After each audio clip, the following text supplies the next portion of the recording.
Before we get into today's episode, here's a look at a show we think you might like. Ladies and gentlemen, boys and girls, everyone in between or irrespective of that binary, Sterling City has issues.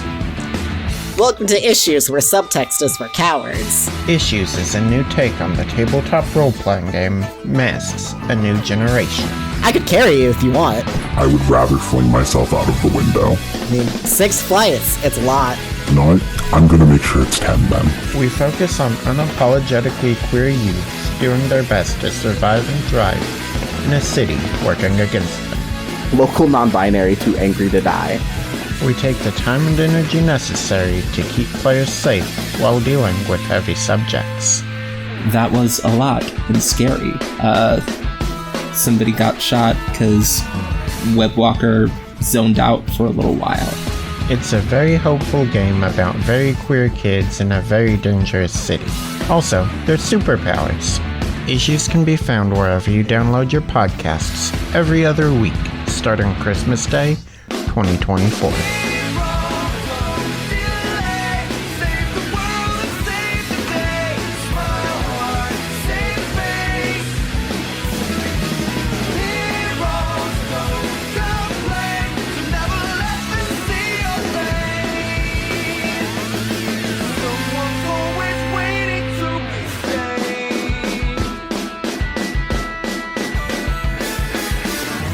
Oh my god, we are a diversity quota come to life to scare people.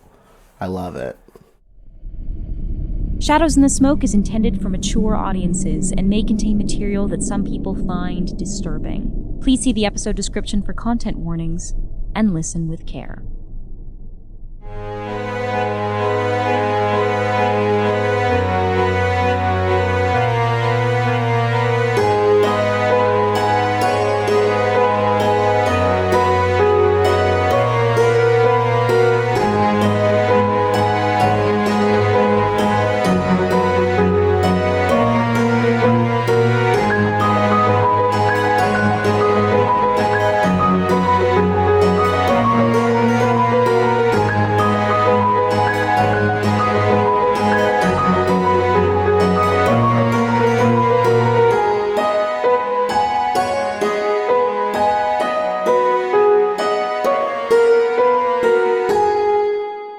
It's a brand new day in London. I would say about a week and a half has passed since we last looked in on the Hunters of Hargrave House. Today's a little unique. I don't have a new threat to introduce for you today because we are full up on threats. We are working on the Creature of Cremorne Gardens, which we have answered, and we are just waiting to resolve it. The Creature of Cremorne Gardens is sweet on Maisie Douglas, and we got to figure out what we're going to do about that. We have the Spider Silk Seamstress, which we seem to be very actively working on, and the Limehouse Lurker, a threat that we have kind of barely touched at this point. I would like to pick up with the breakfast phase because you all receive a bit of mail this morning. However, before I figure out who is receiving mail, I suppose I have a question for you, T.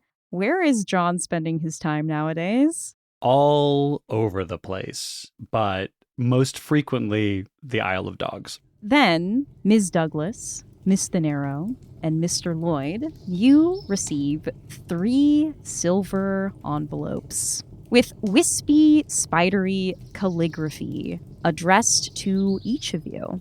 Opening this envelope, each one says, "You are cordially invited as my guest to the Midsummer Masquerade. Costumes to be provided." So, Rabbi, you don't even have to worry about what you're wearing because it's going to be given to you. That is both a relief and an entirely new set of terrors. So I was thinking of, I thought maybe this is embarrassing.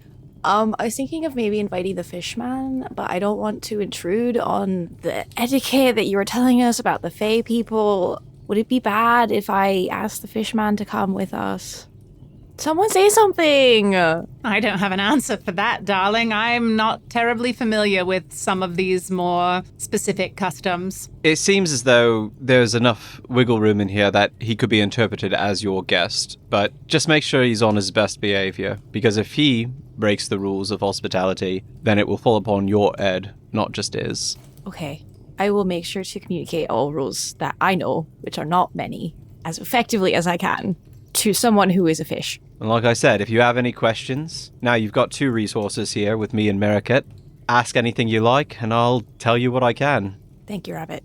Oh yeah, is Merricket at breakfast? Merricat is serving breakfast. Oh, yeah. Is she? She spent all that time in the Bay. She came back, got her old job back as a servant. Oh my god. I imagine she is. Like, she's like huttering in and out, bringing out trays, and then disappearing back into the servants' quarters. Yeah, flitting here and there. Merricat, do you speak fish? Did you learn that while you were in the Fey realm by any chance? Well, I speak all manner of languages, lady. I might require your services. How does one invite a fish somewhere? Well, I suppose you'd get him a gift first. I have just the thing. Maisie takes off and goes to her room and disappears out of breakfast. Well, that was decisive and quick. Nina just takes a sip of her coffee. I think Miss Douglas is likely to get out of this unscathed. I think the other crowd might be a bit more interested in her as a novelty. It's you and I that I think need to be most worried, as Miss Beaumont has seemed to set her sights on us in one way or another. This is very true. Do you have any thoughts on how we should approach it? Should we go alone as not to risk our guests or our guests' etiquette? No, I don't think that's a bit of a problem. Just, be wary of making any promises or deals. I don't know if you've ever encountered the other crowd before, but the lords and ladies, they enjoy a good game. And I have a feeling that, at least for you and I, this ball might be nothing more than a game for Miss Beaumont. Well, I do consider myself an old hand at strategy. Yes, but think about if you play chess against a pigeon, it'll just kick the pieces off the board and shit on it. Make sure you're playing the same game that they are. Wiser words, Rabbit. Wiser words. Elsewhere in London, Mr. John, you find a similar silver envelope trapped in a spider's web. Mr. John, waking up to the sounds of the dock workers coming in to start their day on the Isle of Dogs, for the Isle is full of noises, hurries outside into the alley behind this trio of warehouses and goes smack face into the cobweb. Is throwing it off, that invisible, can't get it. Where is it? Is it off? Is it on me? And then peels the envelope off of his face. It reads, "Your presence is requested at the Midsummer Masquerade. Costume to be provided." Is it signed? No. The first thing that occurs is John realizes this means his hideout has been found, as he found where his quarry goes to ground. And he goes, "Well, this is what I think of your request," he says to the air, completes his morning constitution, and wipes his ass with the invitation. With the request, because it's not an invitation. With the summons. All right. What is everyone up to today? I got 2 things I want to cross off my list. If I can squeeze them in, I would like to engage in my vice with Philomena Fu so I can clear Hunted. Okay. And I would like to go, speaking of dogs, to the Dog and Whistle. All right. So Mr. John is heading to Limehouse. Miss Douglas, what about you? Maisie is going to go down to Cremorne Gardens to invite the creature to the masquerade. Okay, fantastic. Miss Thanero? I don't have a leaning one way or the other, but I kind of want to go with Maisie. Oh, yes. And also Jenny Snell, your servant, I think is also going to check in with you. So I think we're going to do that probably at the top of this phase before you tag along with Maisie. Mr. Lloyd, what about you? Knowing that the Midsummer Ball is coming up, Rabbit's going to go to the market and get some items to prepare for it. Let's begin with Miss Thanero.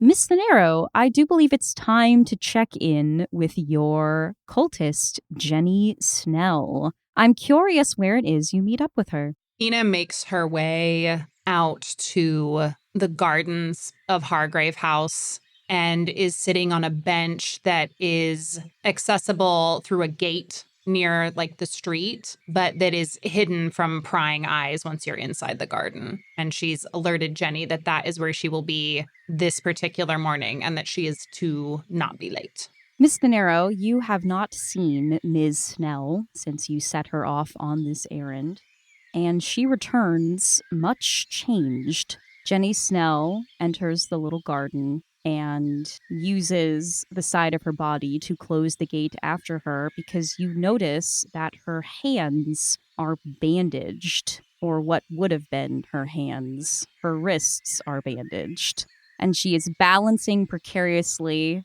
on her arms a wrapped box tied in silver ribbon.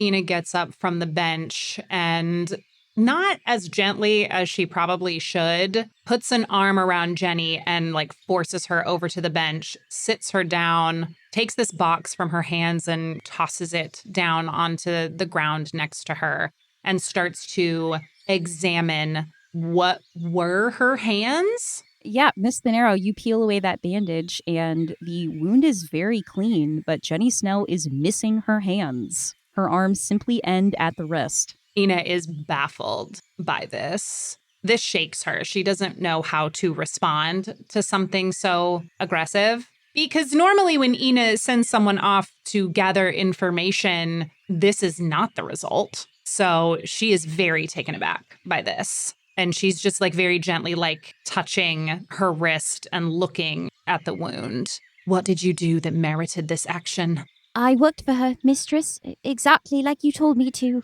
Pledged myself in her service. I did the best I could. She scarce let me sleep, though. Working all hours of the night. Never fast enough for her. Never fast enough. Was this a punishment of some kind? She said that if she had my hands, she could do much faster work than what I was doing with them. I didn't understand it at the time.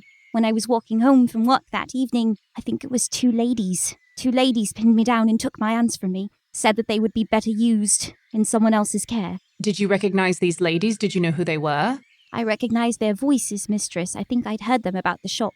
I believe you have encountered the Sisters Sendula, which are the assistants of Mistress Beaumont. When they took your hands, did anything feel different about it? Did you have any type of remaining connection? That's the thing, mistress. I do still feel them. Working, ever working. Ina looks heavenward for a moment, just trying to like gather herself over the fact that Mistress Beaumont has taken her hands and the implications of the fact that they are still working. Pray tell, how were you able to continue your employ with your hands taken from you? I haven't. I ran away. She gently pats the side of Jenny's head. Understood, darling. We don't want your loss to have been in vain. Did you learn anything during the time that you were there that would be helpful in ridding us of Mistress Beaumont and the Sisters Sendula? I heard that Mistress Beaumont has a new paramour, a playwright, I believe. Mr. Blackwood. He's doing a play at some fancy party. The masquerade. He seems quite taken with her. They all are. All of the gentlemen and ladies that she sees. Ina is kicking herself internally for falling for the charms and being herself infatuated, almost feeling like a little bit of embarrassment about it, and is grateful that Jenny cannot see the ever so faint blush that comes across her face. Yes, she does certainly have a way with wooing. And when I woke up this morning, there was this box near me, this gift, a voice I didn't recognize, said that they knew I was to see you today, that I was to give this to you, a present. Ina stands up in front of Jenny. She looks at the box. She'll deal with it in a moment, but she looks at what has happened as a result of her request and feels a sense of guilt over what this girl has lost at her behest. She gently lifts Jenny from the bench and starts to walk her around to the back of Hargrave House into a more secluded part of the garden. I want to thank you for what you've done, and I want to ease the suffering that you now experience. It was hardly suffering, mistress. It was done in service of you. I was happy to do it. And for that, I will be eternally grateful.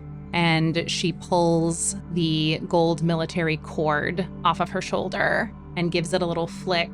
And then facing Jenny, she ties it around her neck and starts to ever so slowly, looking her right in the eye, strangle her with this cord. Your favor has been curried for eternity. Don't struggle. Don't fight it. Just go quietly into the dark or into the light that you may see once again. At your words, Jenny Snell relaxes and smiles, and her last breath is just a pleasant sigh as she collapses back into your arms. This feels like taketh away to me, because you are destroying a side character physically. I am indeed. Now, ordinarily, you must roll with vitality when you use taketh away. But when the side character is a worshiper, there is no need to roll. You simply get to pick 3 of the options below. Clear any condition you wish, including most beloved. Your next roll is taken with advantage. You may take something from your victim and add it to your personal quarters, or there are no long-term consequences for your actions. Given the information I've now received about Mistress Beaumont's many suitors, I am going to clear infatuated because now I'm upset. Makes sense. I'm going to choose that. So I will clear a condition, which is infatuated with Mistress Beaumont. I will take my next roll with advantage. She doesn't really have anything I want, so I'm going to also take there are no long-term consequences for your actions. Fantastic. Go ahead and scar your reflection, please. Tell me how destroying Jenny makes you feel. Much like when Ina indulges in her vice, there is a fueling. Her eyes glow a little more gold. Her hair kind of flutters in this unseen breeze. And in taking away Jenny's pain and discomfort, it's like a balm to the guilt she feels over Jenny having lost her hands, doing what Ina would consider a relatively simple task. And the reflection changes, and as you look at Ina's neck on the painting, there are large red welts that look like Ina herself has been strangled. Lovely. What are you doing with the body? Ina puts 2 fingers in her mouth and whistles, and we see a large tawny owl descend from a tree branch and land on her shoulder. The owl cocks its head a couple of times, nuzzles into the side of Ina's face, and then she looks to the owl and they have a conversation completely in silence. Just her relaying information that will be transferred to the appropriate cultists to come and retrieve Jenny's body from the Garden of Hargrave House. Let's pick up with Mr. Lloyd. So Morgan has gone over to the neighborhood of Newgate, and specifically the Newgate Market, which is a place where a lot of the farmers from the countryside outside of London bring their wares to sell. It is one of the best places in town to get fresh meats, to get cheese and butter and milk, to get products made of wool. It is basically the closest thing you can get to a farmer's market in Victorian London. And there he is going through the stalls and picking out what might be an odd but not suspicious grocery list as he grabs a loaf of bread, carefully scratching some and sniffing them before picking one, a jar of honey, a bottle of ice-cold milk. And then he wanders away from the stalls, down an alleyway, away from prying eyes, where he sits down very carefully, takes out a piece of chalk from his pocket, draws a little circle on the ground, spills the milk in it, pours some of the honey, and tears off a piece of bread. Ket appears at this point in time, and Morgan whispers a little secret in his ear as the enormous tomcat bounds off amongst the refuse in this alleyway, and brings back, caught in his mouth, not a bird, not a rat, but a small winged human, a little pixie, and places it gently inside the circle. Are you doing a rite of salt and smoke right now? No. He's just looking for someone who might have a little bit more knowledge about what is going on in the other kingdom than he does at the moment. All right, so you've trapped a pixie in this circle, summoning it with milk and honey. I love this. This is very Harry Dresden trapping a pixie with like a piece of pizza. Yeah, they don't have pizza in Victorian London, so I had to make do with what I had. Indeed, yeah. Okay, let's try an information move with sensitivity here. And you can take this at advantage because Ketch certainly helped draw things to you. Okay. That is a 13. Very interesting. So you get a clue, but you also get a mastermind clue. I have an idea of the mastermind clue to give you, but I think it's going to come at the end of this day phase. Mr. John, off to the songbirds of Shanghai. Please and thank you. But I ain't here to see the show. You arrive at the stage door. The man in the back, Al, first holding out his hand for a bit of money before he lets you in. And he receives a fistful of banknotes as John barely pauses to acknowledge him. We hear the sound of your bootsteps as they climb the rickety little stairs into these cramped dressing rooms. And as you appear in the doorway of Ms. Fu's dressing room, which she shares with several ladies, she looks at them all and says, "Girls, get out!" John walks inside and then lets them brush past him to get out rather than stepping out of their way, eyes fixed on Philomena. Hello, sir. Are you seeing the show today? I'm not interested in the show. I've seen it. Well, pray. What are you interested in then? Pray, exactly.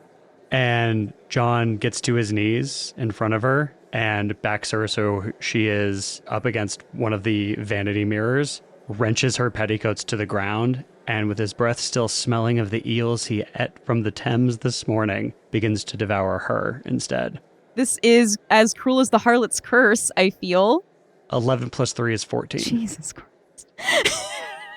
Let's eat. All right, so on a hit, you may clear a condition. I would like to clear hunted. Sounds good to me. And on a 10 plus, you get to choose 2 options. You don't draw any unwanted attention. You befriend a side character. You gain some mastery over your curse, increase the success tier of your next quickening roll by 1 step, or you stumble on a clue. I'm going to take a clue and increase my resistance to the curse. That sounds important. We probably need you on your A game tonight. I think I got work to do. And then on a 12 plus, you take a memento again from Philomena Fu. So ask another hunter what that is. If anybody has one, I'll ask you. I think you grab the garter that's around her thigh, yank it off, and that's what you take with you. Oh, I love that.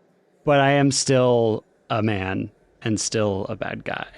I yank the garter down with my bare teeth and I spit it out on the ground. And then kissing and biting and nibbling all the way up her body to her neck, I sink my teeth into the soft of her trapezius muscle, just between her collarbone and her jaw. And it starts as like a love bite. And then the pain kind of intenses and I taste blood as she winces and reminds me that she has a show to do. So I shouldn't be leaving any marks. Coming up, I spin her around so that we're both looking at ourselves in the mirror, although both eyes are angled toward John. And he growls in her ear, "You know the difference between a prostitute and an actress, don't you?" What? He wipes off all of the makeup and fragrance from the counter and leaves a stack full of bills there. "You can make a living as a prostitute." Miss Douglas, off to Cremorne Gardens, right? Actually, Maisie is going to rethink the conversation she had with Rabbit and knows that she hasn't been taking everything super seriously in terms of the Fae, and decides that it might be a good idea to directly ask Mistress Beaumont if she can bring a guest before she, puts her foot in her mouth or does something wrong that will jeopardize the masquerade. I love that. Now, it was initially the notion that you and Miss Thanero would go to Cremorne Gardens together. Has that plan changed? Are you leaving without Miss Thanero? This, I think, takes place while Miss Thanero is dealing with Jenny in the garden. Okay. Miss Douglas, we find you walking down Saville Row, and you see the shop of Vittorio Clemenza, now changed to be Mistress Beaumont's atelier. and you knock on the door, and you hear a very pleasant voice say, "Enter, please."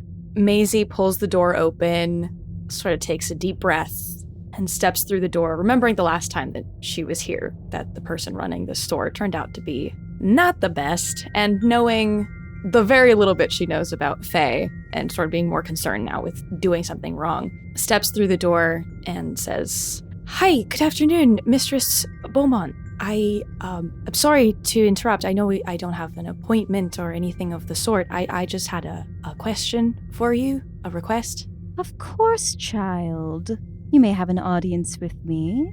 What did you bring me?" Maisie pulls her pelt out from behind her back. "I know that the Fae deal with making deals and the like." At you saying the Fae, her eyes flash. "I'm sorry, I know I'm not, I do not know enough to be dealing in these things. I simply am trying my best to be gracious and to speak correctly, and I do not mean to offend." She holds up a pale hand. "You are forgiven once, but it would be good to remind yourself that words have power, child. It is not wise to speak unless you wish to bid it to come near." "Right.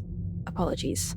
I was hoping you would allow me to bring a guest to the masquerade that you so graciously invited me to, and in exchange, as a seamstress, I would like to offer you a chance to work with a material you may not have worked with before." And this, I can keep this? "No, you may not. I do also request that I may keep the garment once you are done working with it, inspecting it, anything you would like." You come with many requests, little Selkie. Asking my favor to allow a guest. Asking my expertise on your pelt. But I have yet to hear what it is you are giving me. "Very well. What would you like?" "A gift worthy of my services, worthy of my kindness." Maisie pulls out the shell that she got from the Lady Thames. "I owe the person who gave this to me a favor. If I give it to you, I will owe you a favor instead." This feels like a day move to me. What are you afraid will happen if things go wrong here? "I worry Mistress Beaumont will use me against the rest of Hargrave House." That feels like a very valid possibility. This is going to be a day move with presence because you are using the shell from the Lady Thames. You can mark it and take the roll with advantage. All right, it's a 7. Mistress Beaumont turns the shell over in her hands. "You would owe me a favor." "Seeing as nothing I have offered you seems to be of interest, I perhaps unwisely leave it in your hands what you would like from me." "This is a worthy gift, little Selkie." "Come, let us see the pelt." Maisie lays the pelt very delicately out on one of her tables. "So the men's that have been made so far, one was by the previous owner of this shop." "And this one, I recognize this thread." "I believe I have taken it from you." "The material is fine, but the stitching is shoddy. Yes, we can do much better than this. Tell me how Mistress Beaumont repairs a piece of your pelt." Mistress Beaumont's shop, as Robert has told us before, contains intangible things and materials, but she doesn't pick any of these things. She instead chooses a bottle of sea salt and pouring it over the separation, the rend in the fabric, using a little bit of her magic, presses it into the fabric until it seems to melt itself back together. You may check one of the boxes on Severed from the Sea. Yay. I would like you to change your condition marked by Lady Thames to a servant of Mistress Beaumont. Oh god, that sounds so worse. That sounds so bad. And I have a question for you, Miss Douglas. You have snuck out into the lair of a dangerous woman who has designs on all of the rest of your hunters. You have pledged yourself into her service for somewhat personal gain. How is all of this making you feel? Maisie is feeling incredibly, in a way, independent because she feels like she's like solving her own problems. Like she's not relying on Rabbit or Ina or Mr. John to like help her get out of her situations or anything. But she also feels like maybe if someone else had been there, this would have gone better. She feels kind of like a child, like a lost child. Take the condition lost girl. Let's pick back up with Miss Thanero. Ina, having sent her owl off to tend to the body of Jenny Snell, her eyes are glowing. She's full. She's feeling a little reckless, given what she's just done. She walks back out to the bench and sees the box sitting in the dirt, picks it up, goes back into Hargrave House, kind of tosses it on the table very nonchalantly, starts to tear the bow off, and then opens the lid of the box. And inside is a beautiful crimson silk corset and matching gloves. The note says, "Beauty is pain." Ina reads this note and smiles a bit to herself, acknowledging the corset and everything that goes with getting into a corset. Sets the note down and picks the corset up and starts to inspect it and admire the craftsmanship. It is very fine work, but you notice that the interior of this corset is lined with thorns. Ina kind of chuckles to herself, looking at the thorns, and then gently runs her hands over them. And if you could see her palm, you might see little cuts start to appear and then heal themselves almost instantly. And examining the gloves, you see a similar pretty trap. Tiny, near invisible hooks along the interior of the gloves to catch the palms and fingers. She looks at these and goes to put one on, but doesn't put it on all of the way. But sticking her hand into it, she can feel the snag and pull of those hooks. And then pulling the glove back off, her hand is now the same color as the exterior of the gloves and corset. But then that color seeps away, and we're back to just her normal palm with that faint hint of Aegis. That is a clue for the Spider Silk Seamstress. Mr. John, your activities with Mina Fu concluded.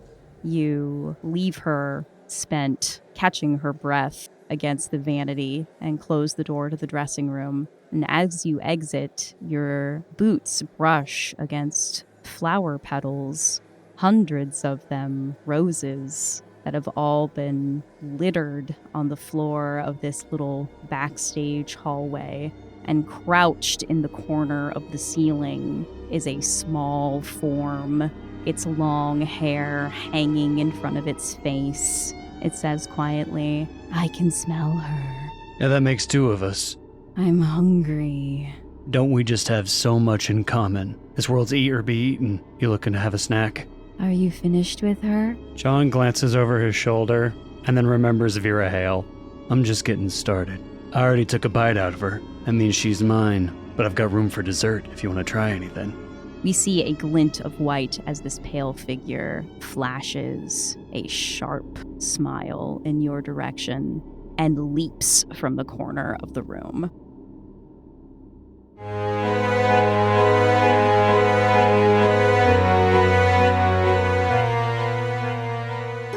Shadows in the Smoke is a Kitten Marlowe production. This episode was edited and produced by Kim Dalton and featured a theme song by Jake Pierle. You can find out more about us by visiting kittenmarlowe.com, signing up for our newsletter, or following us on socials. For Discord access, an exclusive behind-the-scenes show, and more, visit patreon.com/kittenmarlowe and join Weebkins and all of our incredible Kitten Marlowe patrons in supporting artist-driven storytelling. Thanks for listening.